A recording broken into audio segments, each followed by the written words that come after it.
China's economy will not overtake the US until 2060, if ever. That was the title of an article published in the Financial Times on October 24th. It was written by Ruchir Sharma, the chair of Rockefeller International. Many people believe that China's economy will soon overtake the US economy to become the world's largest.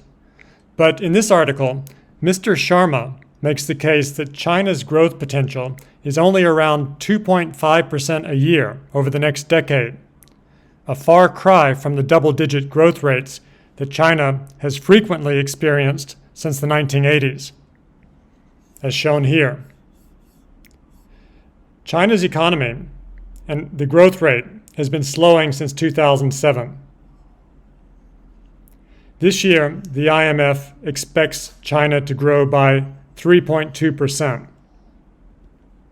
In this video, we'll take a look at the long and growing list of problems weighing on China's economic growth, including China's deflating property MegaBubble, President Xi Jinping's zero-COVID policy, and his plans to reassert Communist Party control over the economy, the U.S.-China economic Cold War, and the new U.S. semiconductor embargo, China's shrinking population, the end of the era of export-led growth, excess investment on an extraordinary scale and underconsumption, Belt and Road troubles, growing dependence on government budget deficits, and worrying credit bubble dynamics.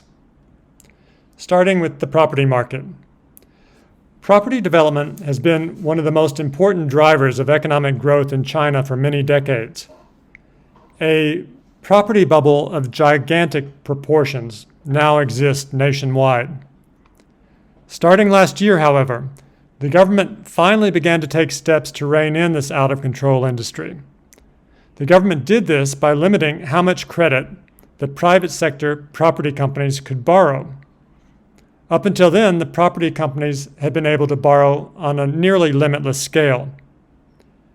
As soon as their access to new loans was restricted, calamities set in. Now, most of the major private sector property developers appear to be teetering on the verge of bankruptcy, as reflected in their astronomical bond yields. Country Garden, the largest developer, its bond is yielding 77%.